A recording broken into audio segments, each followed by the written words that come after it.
My name's Antonio Johnson, raised in Asbury Park, New Jersey.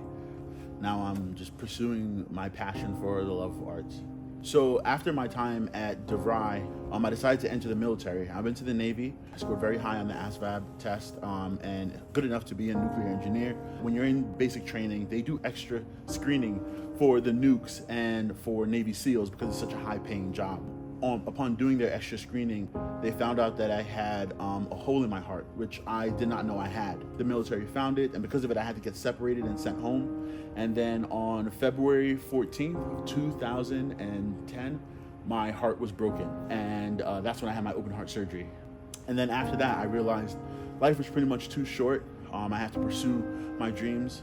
I spoke to my girlfriend at the time, who's now my wife, who kind of encouraged me to just pursue like what it is I really enjoy doing. And one of the things that I love entertainment. After surgery, I went back to work for a little bit, and then I enrolled into Brookdale. While there, I had the wonderful pleasure of just working with so many wonderful people. The first production I'd ever been a part of was called The Reluctant Dragon, which is a children's play. That was my first time ever on stage. After I graduated from Brookdale, I didn't know where to go. I didn't know what to do. And I found out that NJIT actually has a theater program. My first production there was a show called I, the Icarus Project, which was essentially my first musical, which was an original piece written by one of the professors there, the late Dan Drew, and it was a rock opera. While I was at Brookdale, I met a friend who was working in production, and he was like, well, you can start off as a PA, and he was PAing on a bunch of different shows, like I said.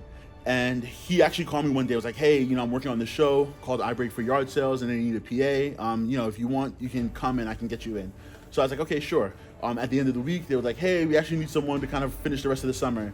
And I pretty much called my manager. I was like, hey, just want to let you know I'm not coming back. Unfortunately, I have to quit. And I kind of quit that job, and that kind of launched my career into film and television. On one specific production project, the line producer there had asked me, what is it that you really want to do? And I told her, I really want to be an actor. I really want to be a performer. I really want to be in front of camera.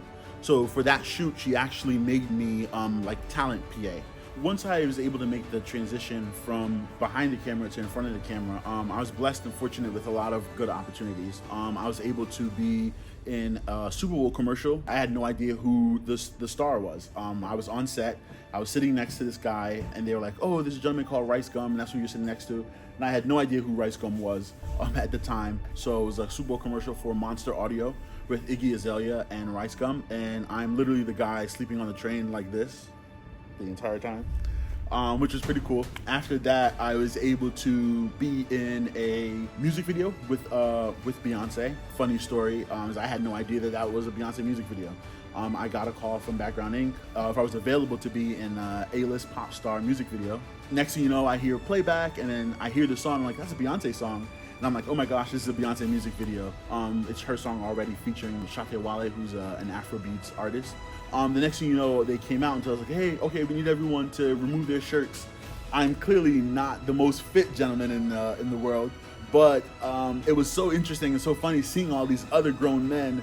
Immediately when they realized that we had to do the scene shirtless, immediately like, oh, I gotta do some push-ups. I gotta get jacked. Oh, does anyone have any lotion? Some baby oil? I'm ashy. All these different things, and all these men were just like freaking out, and it was just funny to me. I was able to meet another casting director, and one summer she asked me to do a self-tape for Tick Pick. It was a locker room scene. So we filmed that commercial in August of 2019. It actually went on to be kind of viral. Their most viewed video on their YouTube page. About 3 or 4 years later, they actually contacted me to ask if it can be broadcast. So it's currently broadcasting on a lot of different networks. So I'm fortunate and happy and blessed to have had that opportunity. So throughout my career, my performance career, I had always had this inkling about what to do after, right? I knew I wasn't going to be able to be young forever. Can't stay handsome forever. Eventually you grow old. And throughout my time as a performer, I had been getting just little tips from people who I'd worked with and known who felt that there were things, they realized there were things that I would notice that the average person might not notice, and would tell me that, hey, you might actually have an eye for directing, and you might like it. Eventually I end up looking for a job, and found a theater teacher job at St. Rose High School in Belmar, New Jersey, and actually hired me to be a theater teacher and broadcast journalism teacher.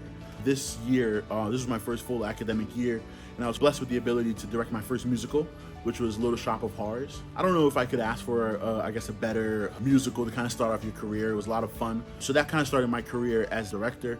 Looking back over my career, each different area of my career, each time has taught me something new, something different. The beginning stage kind of was a humbling experience, learning everything, then being able to transition as a performer and artist to be in front of the camera. And it truly is a blessing. I give God thanks for everything that I've learned, everything that I've accumulated at this point. Admittedly, while directing and, set construction and building and all these things are wonderful, there's still this there's still this desire and fire and passion for performance. There's just something about performing that allows me to escape, that allows me to just pretend and have fun.